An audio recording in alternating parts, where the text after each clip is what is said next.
الله تعالى وبركاته.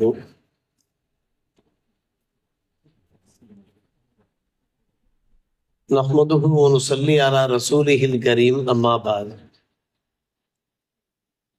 فقد قال الله تعالى في كلامه القديم والفرقان المجيد: أعوذ بالله من الشيطان الرجيم. ومكروا ومكر الله والله خير الماكرين. وقال أيضا: يريدون ليطفئوا نور الله بأفواههم والله متم نوره ولو كره الكافرون. آمنا بالله صدق الله مولانا العلي العظيم. اللهم صل على سيدنا محمد طب القلوب ودوائها وعافية الأبدان وشفائها ونور الأبصار وضيائها وعلى آله وصحبه وسلم. மேலான பெரியோர்களே, சகோதரர்களே, அல்லாஹுவின் நல்லடியார்களே, புனிதமான ஷவ்வால் மாதத்தினுடைய முதலாம் வார ஜும்மா முபாரக்கா தொழுகை நிறைவேற்ற அமர்ந்திருக்கிற நம்ம எல்லோருக்கும் அல்லாஹுடைய திரு பொருத்தமும் அன்னலம் பெருமானார் ரசூலே கரீம் ஸல்லல்லாஹு அலைஹி வஸல்லமுடைய ஷஃபாஅத்தும் நமக்கும் நம்முடைய குடும்பத்தினர், உற்றார், உறவினர் அத்தனை பேருக்கும் கிடைக்கட்டுமா இருக்க. ரமதான் மாதத்திலே நாம் நிறைவேற்றிய வணக்க வழிபாடுகளை எல்லாம் அல்லாஹ் ரப்புல் ஆலமீன் கபூல் செய்து பொருந்து கொள்வானாக. ஷவ்வால் மாதத்திலிருந்து நாம் நிறைவேற்றி வருகிற எல்லா நல்ல அமல்களையும் அல்லாஹ் ஏற்றொரு புரிவானாக. இந்த மாதமும் உயர்ந்த உன்னதமான மாதம்தான்.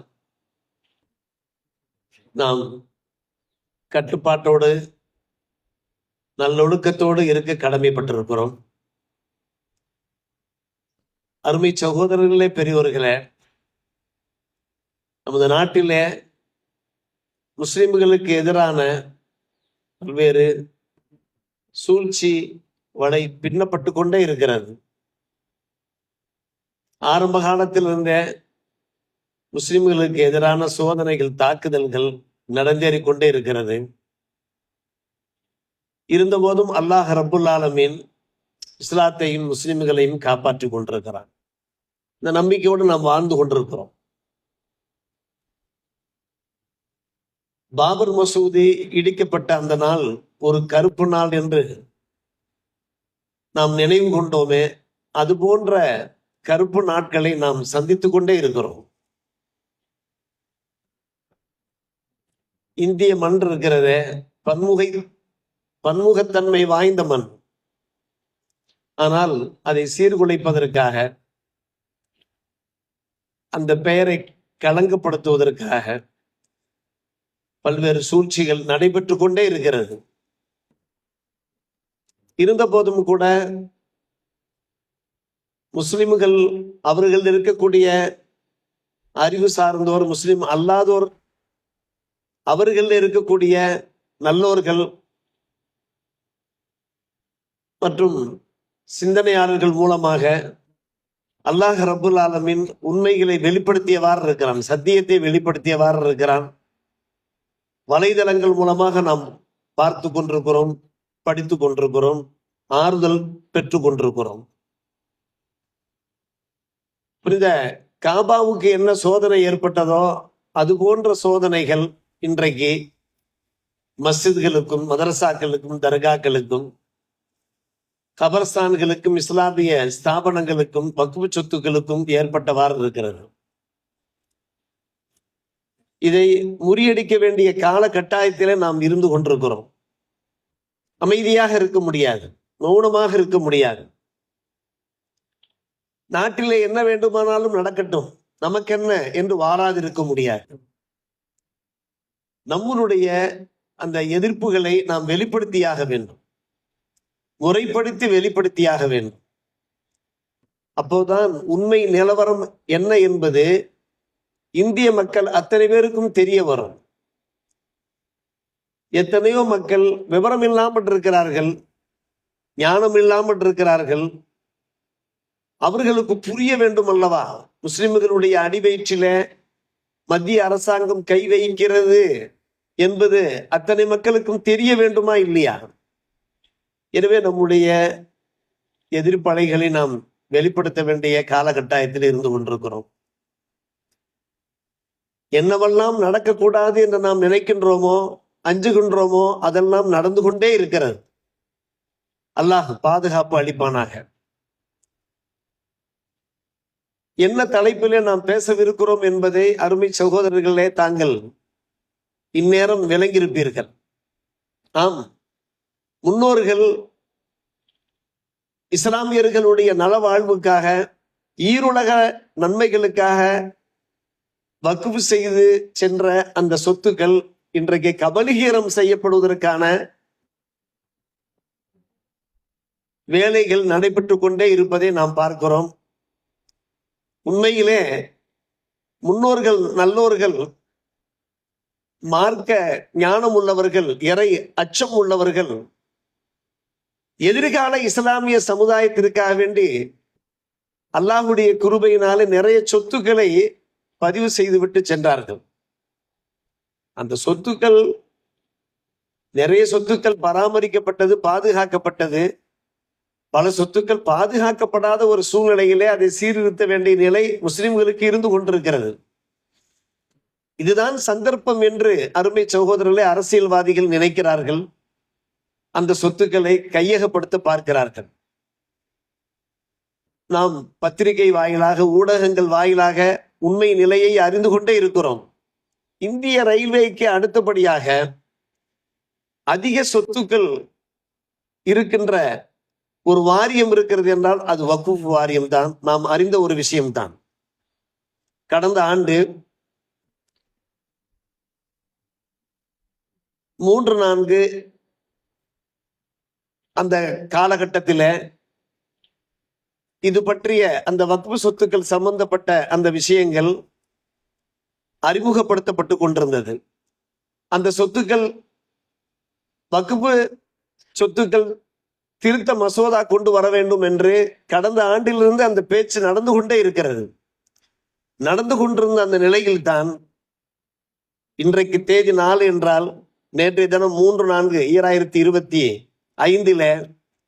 கடைசியாக அந்த பூதம் வெளியே வந்து விட்டது. வக்ஃப் சட்ட திருத்த மசோதாவை பார்லிமெண்டில் அறிமுகமும் செய்து விட்டார்கள்.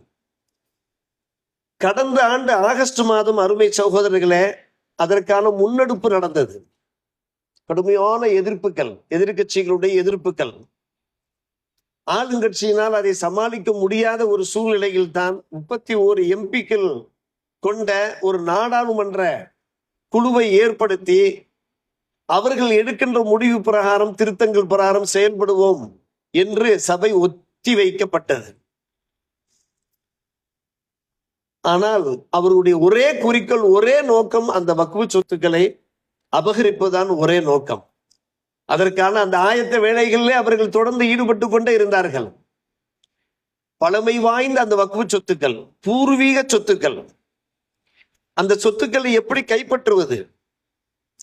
அதற்கு அவர்கள் சொன்ன காரணம், அந்த சொத்துக்களை சிறப்பான முறையில் நிர்வாகம் செய்ய வேண்டும். அதற்காக வேண்டிதான் நாங்கள் பல்வேறுபட்ட முயற்சிகளை செய்து கொண்டிருக்கிறோம் என்கின்ற ஒரு அலங்கார வார்த்தை, ஒரு கவர்ச்சிகரமான வார்த்தை, அதை வெளிப்படுத்திக் கொண்டே இருந்தார்கள்.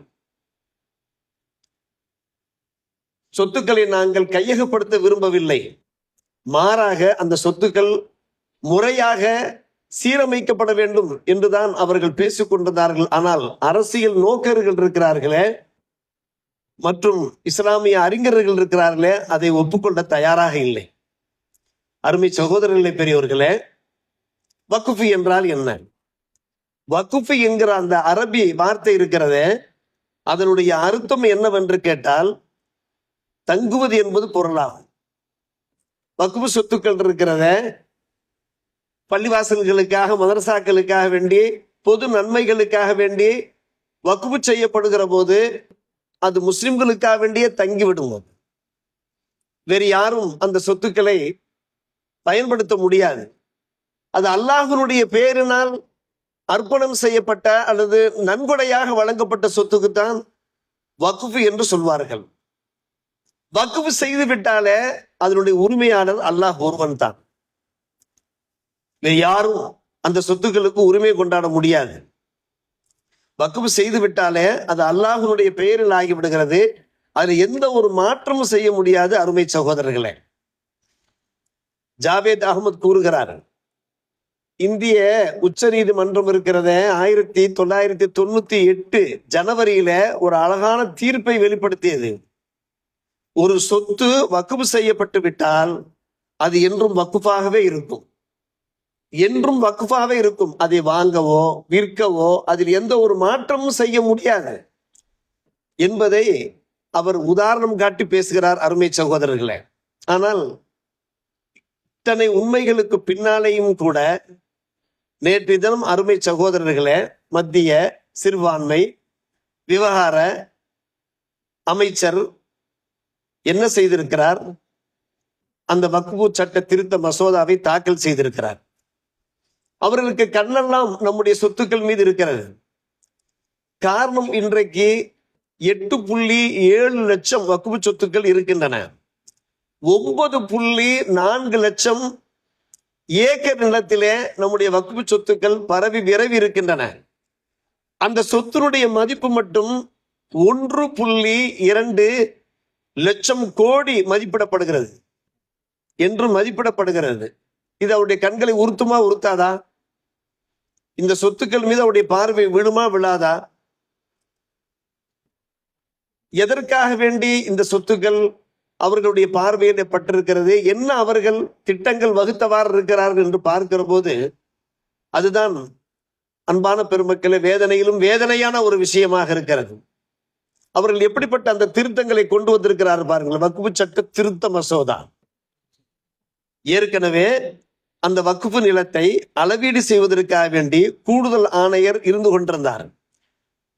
அவரிடமிருந்து அந்த அதிகாரம் பறிக்கப்பட்டு இனிமேல் அதற்கு பதிலாக அவருக்கு பதிலாக தற்போது மாவட்ட ஆட்சியர் அல்லது துணை ஆணையரிடம் அது ஒப்படைக்கப்பட்டிருக்கிறது. மாவட்ட ஆட்சியர் அல்லது துணை ஆணையரிடம் அது ஒப்படைக்கப்பட்டிருக்கிறது. முன்னாள் மாநிலங்களவை துணைத் தலைவர் ரஹ்மான் கான் டிபிசி இந்தி மொழியிலே அவர் பேட்டி கொடுத்திருக்கிறார். இது சிக்கலான நடைமுறை. ஏற்கனவே எத்தனையோ அதிகாரங்கள் யார் கையில் இருக்கிறது? ஆட்சியர் கையில் இருந்து கொண்டிருக்கிறது, துணை ஆணையர் கையில் இருந்து கொண்டிருக்கிறது. இதையும் அவரிடத்திலே ஒப்படைக்கப்பட்டால் அது மேலும் மேலும் சிக்கலாக ஆகிவிடும் என்று அவர் விளக்கம் அளித்திருக்கிறார். அருமை சகோதரர்களே, பெரியோர்களே, இது ஒரு விஷயம். மற்றொரு விஷயம், முஸ்லிம் அல்லாதோரும் கூட அந்த வக்ஃப் சொத்து வாரிய கவுன்சிலில அவர்களுக்கும் பதவி ஒதுக்கப்பட்டிருக்கிறது. யாருடைய சொத்திலே யாருக்கு பதவி வழங்குவது? இரட்டை பதவி. ஏற்கனவே ஒரு பதவியில் இருக்கிறார்கள், இன்னொரு பதவி அவர்களுக்கு வழங்கப்படுகிறது. கடந்த வருஷம் ஆகஸ்ட் மாதத்திலிருந்து அந்த கேள்வியை நாம் கேட்டுக்கொண்டே இருக்கிறோம். 2-3 சந்தர்ப்பங்களிலே சும்மா பெருவழியிலே சொற்பொழிவிலே இது பற்றி நாம் பேசிக்கொண்டுதான் இருக்கிறோம்.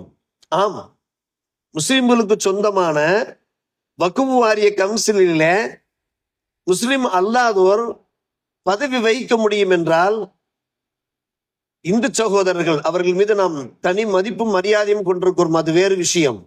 இந்து கோயில்களில் முஸ்லிம்களுக்கு இது போன்ற ஒதுக்கீடு தர முடியுமா என்று நாம் கேட்டுக்கொண்டிருந்தோம். அருமை சகோதரர்களே, தரமாட்டார்கள், கண்டிப்பாக தரமாட்டார்கள்.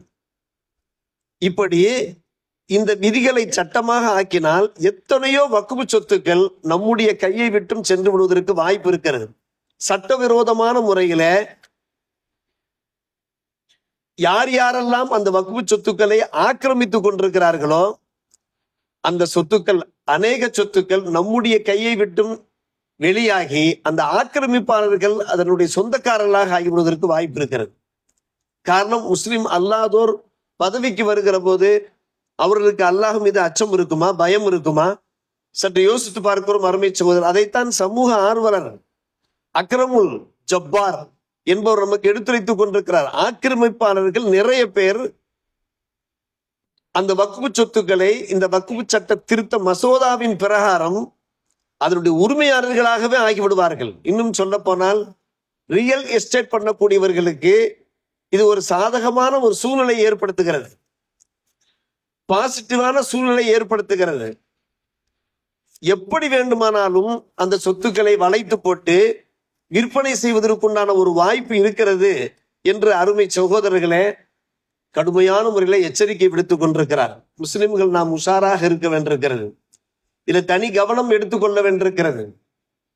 அருமை சகோதரர்களே, நாம் நம்முடைய வீட்டை, நம்முடைய சொத்துக்களை நாம் எப்படி பாதுகாக்க நினைக்கின்றோமோ அதை விட கூடுதலான முறையில அல்லாஹுடைய சொத்து, அல்லாஹுடைய பெயரால் அர்ப்பணம் செய்யப்பட்டிருக்கக்கூடிய இந்த சொத்துக்களில அந்நியர்கள் தலையிடும் போது நாம் கவலைப்பட வேண்டுமா இல்லையா?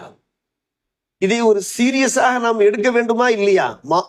மாநில ஜமாத் உலமாக்கள் சபை சார்பிலே ஒரு நீண்ட அறிக்கை வெளியிடப்பட்டிருக்கிறது அருமை சகோதரர்களே, தெளிவான முறையில. தாங்கள் வலைதளங்களில் பார்த்திருப்பீர்கள்.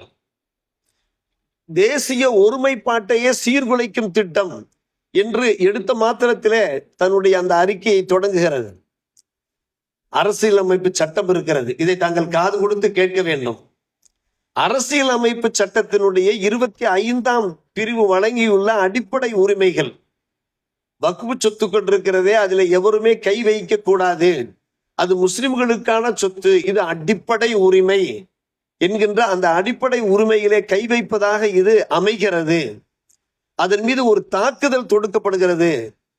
சிறுபான்மை மக்களுடைய அந்த சொத்துக்களை புறவாசல் வழியாக கபலீகரம் செய்யும் நடவடிக்கை என்று தெளிவான முறையிலே மாநில ஜமாத் உலமா அறிக்கை வெளிப்படுத்திக் கொண்டிருக்கிறது. அருமை சகோதரர்களே, பெரியோர்களே, இந்த சட்டத்தை அறிமுகப்படுத்திய சிறுபான்மையினர் நலத்துறை அமைச்சர் அந்த கிரண் ரிஜிஜு என்பவர் நேற்று அவருடைய அந்த உரையை கேட்டிருப்பீர்கள் அன்பான பெருமக்களே. அவர் என்ன பேசுகிறார் பாருங்கள். வக்ஃபு சொத்துக்கள் இருக்கிறத இந்த சட்டத்தின் மூலமாக முஸ்லிம்களுடைய தரத்தை மேம்படுத்துவதற்காக நாங்கள் கொண்டு வருகிறோம் என்று கூறுகிறார்கள். இது எவ்வளவு கபட நாடகம் பாருங்கள், கொஞ்சம் யோசித்து பாருங்கள். நம்மை மேம்படுத்துவதற்காக வேண்டி, முஸ்லிம்களுடைய அந்தஸ்தை உயர்த்துவதற்காக வேண்டி, பொருளாதாரத்தை உயர்த்துவதற்காக வேண்டி கொண்டு வரப்பட்டிருக்கக்கூடிய சட்டம் என்று பல்வேறு பேச்சுகளுக்கு மத்தியில விஷம் கடந்த பேச்சுக்களையும் அதில் வருகிறது. அதை தாங்கள் கேட்டிருப்பீர்கள். உண்மையிலே பார்த்தோம் என்றால் எத்தனையோ சொத்துக்கள், அந்த சொத்துக்கள் அரசு அலுவலகங்கள் நடைபெற்றவாறு தான் இருக்கிறது. முஸ்லிம்கள் அதற்கான நடவடிக்கையில ஈடுபட்டு கொண்டுதான் இருக்கிறார்கள். இது போன்ற விஷயங்கள் எல்லாம் அவர் சம்பந்தப்படுத்தி பேசுகிறார். சற்று யோசித்து பாருங்கள். ஒன்றிய அரசு இருக்கிறத, மத்திய அரசு இருக்கிறத, நமக்காக வேண்டி அவர்கள் என்ன நன்மை செய்து கொண்டிருக்கிறார்கள்? நன்மையா செய்து கொண்டிருக்கிறார்கள்? கொஞ்சம் யோசியுங்கள். என்ஆர்சி மூலமாக அவர் நன்மை செய்ய பார்த்தார்களா?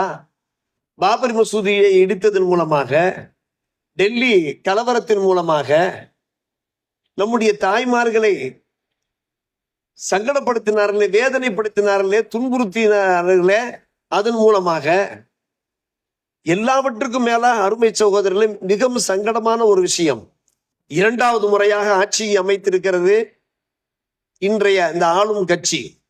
2019ஆம் ஆண்டு மற்றும் 2014ஆம் ஆண்டில இந்த அமைச்சரவையில ஒரு முஸ்லிமாவது இருக்கிறாரா?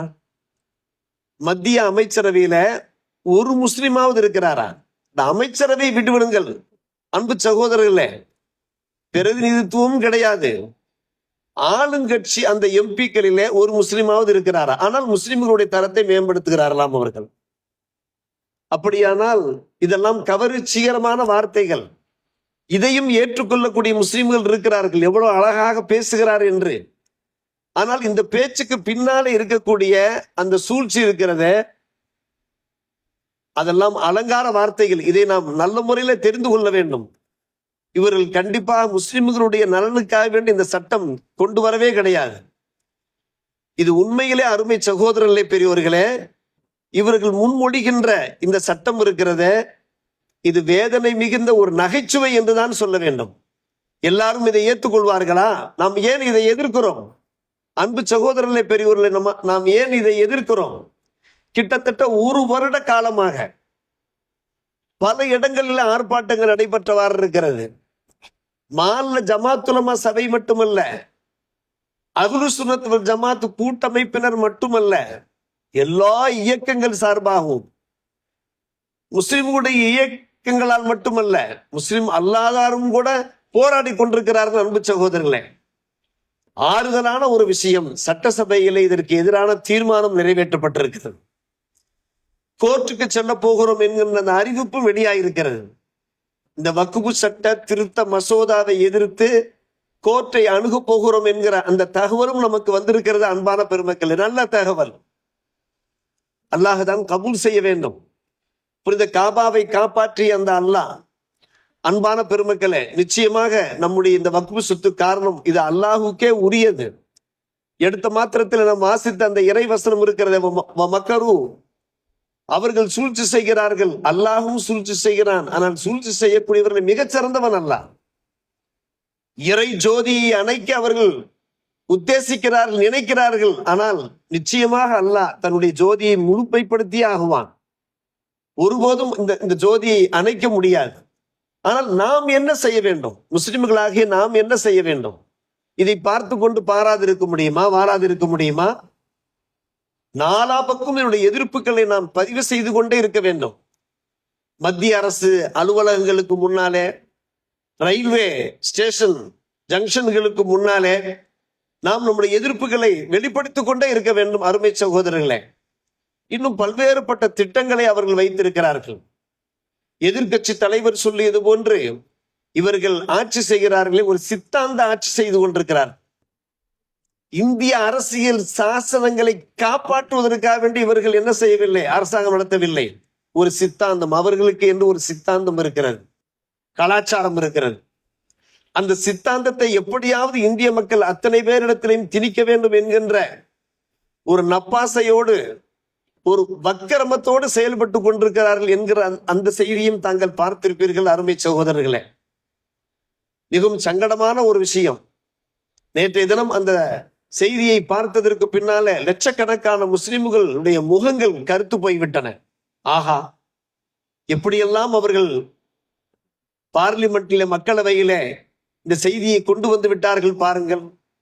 பலத்த எதிர்ப்புகளுக்கு மத்தியில், எதிர்கட்சிகளுடைய எதிர்ப்புகளுக்கு மத்தியில கணிசமான எதிர்ப்பு, வலுவான எதிர்ப்பு. ஆனால் அவர்கள் ஆட்களை இணைத்து கொண்டு அந்த சட்ட மசோதாவை அறிமுகம் செய்திருக்கிறார்கள் என்றால், அன்பான பெருமக்களே, நாம் தொடர்ந்து காட்டுகின்ற அந்த எதிர்ப்புகள் மூலமாக அவர்களுடைய வலிமையை நாம் வலுவிழக்க செய்ய வாய்ப்பு இருக்கிறது.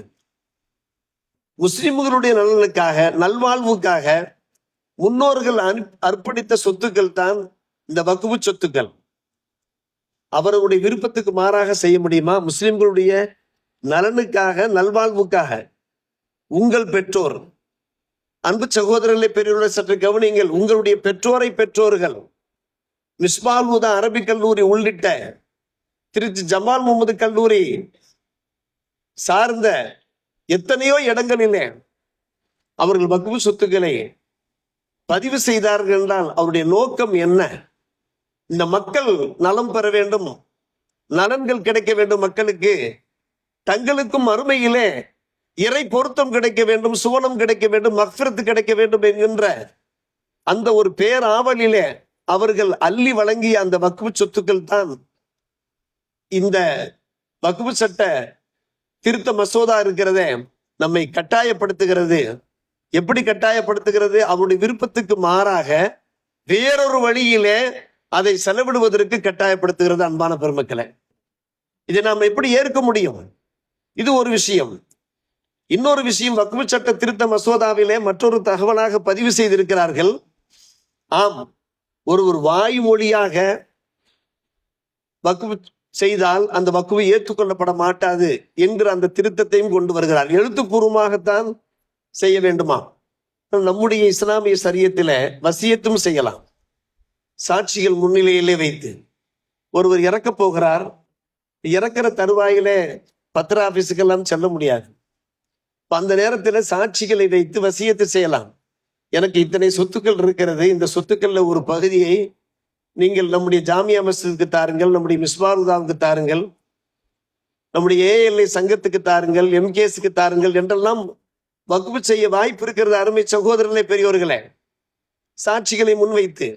ஆனால் அது ஏற்றுக்கொள்ளப்பட மாட்டாது என்று இந்த சட்ட திருத்தம் எடுத்துரைத்துக் கொண்டிருக்கிற வாய்மொழி அந்த உத்தரவு செல்லுபடியாகாது என்று நாம் எதிர்ப்பு காட்டுவதற்கு பல்வேறுபட்ட காரணங்கள் இருக்கிறது. வக்ஃபு சட்ட திருத்த மசோதா என்று சொல்கிற போது நிறைய திருத்தங்கள், அந்த திருத்தங்களை நீங்கள் ஒவ்வொன்றாக படித்து வாருங்கள். எல்லாமே மார்க்கத்திற்கு புறம்பான ஒரு விஷயம்.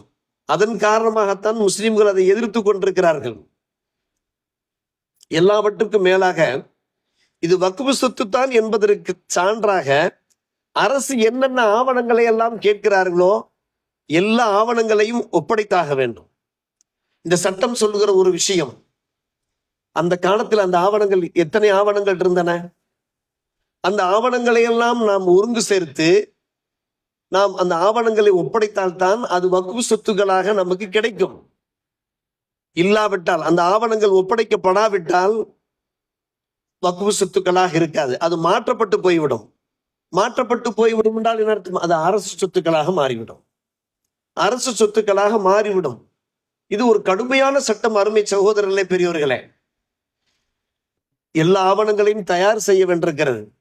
இன்றைக்கு நம்முடைய நிர்வாகங்களே தயார் செய்து விட்டார்கள், அல்ஹம்துலில்லாஹ்.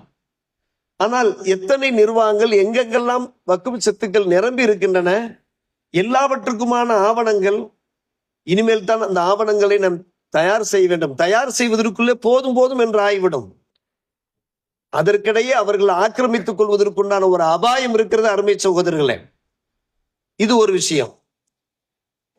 நாம் ஆரம்பத்திலே சொல்லியது போன்று முஸ்லிம் அல்லாத இதர சமூகத்தினரும் கூட இந்த வக்ஃபு வாரிய உறுப்பினர்களாக இருக்க முடியும். முஸ்லிம் அல்லாத சமூகத்தினரும் கூட வக்ஃபு வாரிய உறுப்பினர்களாக இருக்க முடியும். சொல்லப்போனால் மத்திய வக்ஃபு கவுன்சிலுடைய உறுப்பினர்களாகவும் இருக்க முடியும். சட்ட திருத்தம் பேசுகிறது. அவர்கள் உறுப்பினர்களாக வந்தால் நிலைமை எப்படி இருக்கும் சற்று யோசித்து பார்க்கிறோம். தலைமைச் செயலக அதிகாரிகளாக கூட முஸ்லிம் அல்லாதோர் இருக்க முடியும். வக்ஃபு வாரியத்தினுடைய தலைமைச் செயல அதிகாரிகளாக முஸ்லிம் அல்லாதவர்கள் இருக்க முடியும் என்று நாம் பார்க்கிற போது இந்த ஒன்றிய அரசு, அந்த அரசனுடைய நோக்கம் என்ன என்பது நமக்கு புரிகிறதா இல்லையா? அதனுடைய கெட்ட நோக்கம், தீய நோக்கம் நமக்கு தெரிகிறதா இல்லையா? அன்பு சகோதரர்களே, பெரியவர்கள், இதெல்லாம் ஆபத்தான விஷயங்கள். இதன் காரணமாகத்தான் 15 நாட்களுக்கு முன்னாலேயே தமிழ் மாநில ஜமாத் உலமா சபை சார்பில் ஒரு அறிவிப்பு வெளியிடப்பட்டிருந்தது. வருகிற 13ஆம் தேதி மயிலாடுதுறை மாவட்டத்தில் மட்டுமன்று தமிழகத்தில அத்தனை மாவட்டங்கள்லையுமே கண்டன எதிர்ப்பு போராட்டம் நடத்துவதாக. அதன் அடிப்படையில் அருமை சகோதரர்களே, இந்த வாரமும் நாம் அறிவிப்பு செய்கிறோம், வரும் வாரமும் அறிவிப்பு செய்கிறோம். நம்முடைய மயிலாடுதுறை சுற்றி இருக்கக்கூடிய சுன்னத் ஜமாத்திலே உள்ள எல்லாருமே, எல்லா மஹல்லா மக்களும் சேர்ந்து ஒருமித்த முறையில, காரணம் இதிலே மாற்று கருத்துக்கு வேலையே கிடையாது. முஸ்லிம்களுக்கு மத்தியில இரண்டாவது கருத்துக்கு வேலையே கிடையாது. இது அல்லாஹுடைய சொத்து. அல்லாஹுடைய சொத்திலே கை வைத்தால் என்ன ஆகும்? அது வேறு விஷயம். கோயில் சொத்து குடநாசம் என்று சொல்வார்கள். அது அவர்களுக்கு புரியும்படியாக நாம் சொல்லுகிறோம். இது என் இறைவன் சொத்து, என்னை படைத்த ரப்புல் ஆலமீனுடைய சொத்து. நீ ரப்புல் ஆலமீனுடைய சொத்திலே கை வைத்தாய் என்றால் உன் மீது அல்லாஹ் கை வைப்பான். உன்னை சும்மா விடமாட்டான். அந்த இறைவன் சும்மா விடமாட்டான். அருமை சகோதரர்களே, பெரியோர்களே, இதை நீங்கள் அவர்களுக்கு தெரியப்படுத்துங்கள். காரணம், ஏக இறைவன் பெயரால் வக்ஃபு செய்யப்பட்டிருக்கக்கூடிய அந்த சொத்துக்கள் இருக்கிறதே, அதற்கு முழுக்க முழுக்க உரிமையாளன். நம் சொத்துக்கு நாம் உரிமையாளராக இருக்கிற போது என் வீட்டுக்குள் ஒருவன் பூந்து என் வீட்டை ஒருவன் ஆக்கிரமிக்க நினைக்கிறான், என்னுடைய நிலங்களை ஒருவன் ஆக்கிரமிக்க நினைக்கிறான் என்றால் நாம் பார்த்து கொண்டிருப்போமா? கண்டிப்பாக பார்க்க மாட்டோம். எனவே ஏக இறைவனுடைய இந்த சொத்துக்களை கை வைக்கிற போது அல்லாஹ் ஒருபோதும் அதை ஏற்க மாட்டான். அன்பான பெருமக்களே, இதனுடைய விளைவுகள் மோசமாக இருக்கும். மியான்மரிலே பார்க்கிறோம். மியான்மருக்காக நாம் துஆ செய்தோம். ஆனால் மியான்மர் இந்த அளவுக்கு பாதிக்கப்பட்டதற்கான பின்னணி என்ன? பின்னணியை கொஞ்சம் யோசியுங்கள். அந்த ரோஹிங்கா முஸ்லிம்கள் இன்றைக்கும் அகதிகளாக வதைப்பட்டு கொண்டிருக்கிறார்கள். எல்லாவற்றுக்கும் என்ன காரணம்? அந்த மியான்மர் மக்கள் நம்முடைய முஸ்லிம்களை கொடுமையிலும் கொடுமை செய்தார்கள். அதனுடைய விளைவுகள் எப்படி வெளிப்பட்டிருக்கிறது பாருங்கள். அதை கண்டு நாம் ரசிக்கவில்லை, சந்தோஷப்படவில்லை, நாம் மகிழ்ச்சி அடையவில்லை. எதிரிகளும் கூட பாதிக்க கூடாது என்று நினைக்கின்ற ஒரு பரந்த, ஒரு விரிந்த, ஒரு மனிதநேயமிக்க மார்க்கம் தான் எங்கள் இஸ்லாமிய மார்க்கம். யாரும் பாதிக்க கூடாது, யாரும் துன்பப்படக்கூடாது என்று. ஆனால் இறைவன் ஒருவன் பார்க்கிறானே, அவன் நிச்சயமாக அவன் எந்த அளவுக்கு ரஹ்மானுர் ரஹீமா இருக்கிறானோ அவன் ஷதீதுல் இகாபாக இருக்கிறான், கடுமையாக தண்டிப்பவனாக இருக்கிறான். அந்த தண்டனைகள் அவ்வப்போது வெளிப்பட்டு கொண்டுதான் இருக்கிறது. அமெரிக்காவிலையும் வெளிப்பட்டது, இஸ்ரேலிலையும் வெளிப்பட்டு கொண்டுதான் இருக்கிறது. ஆனால் பாடம் படிக்காமல் இருக்கிற போது ஒரேடியாக அல்லாஹ் என்ன செய்வான்? அவர்களை ஒட்டுமொத்தமா பூண்டோடு ஒழிப்பான் என்பது நாம் சொல்லுகிற விஷயம் இல்லை. இறை மறையிலே அது சம்பந்தப்பட்ட வசனங்கள் நிறைய ஏராளமாக இருக்கின்றன, அனந்தம் இருக்கின்றன.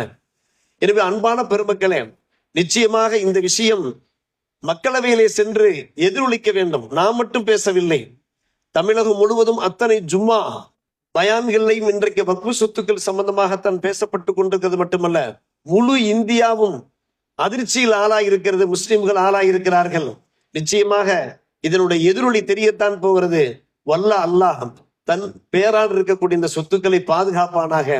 இந்த வக்ஃபு சொத்துக்களை பராமரித்து பாதுகாத்து அதற்கான ஆவணங்களை நாமும் தயார் செய்வோம். அதற்கான வழிவகையும் அல்லாஹ் நமக்கு ஏற்படுத்தி தந்தல் புரிவானா என்கிற பிரார்த்தனை நிறைவு செய்கிறோம். வாஹிர் தாவான் அல்ஹம்துலில்லாஹி ரப்பில் ஆலமீன்.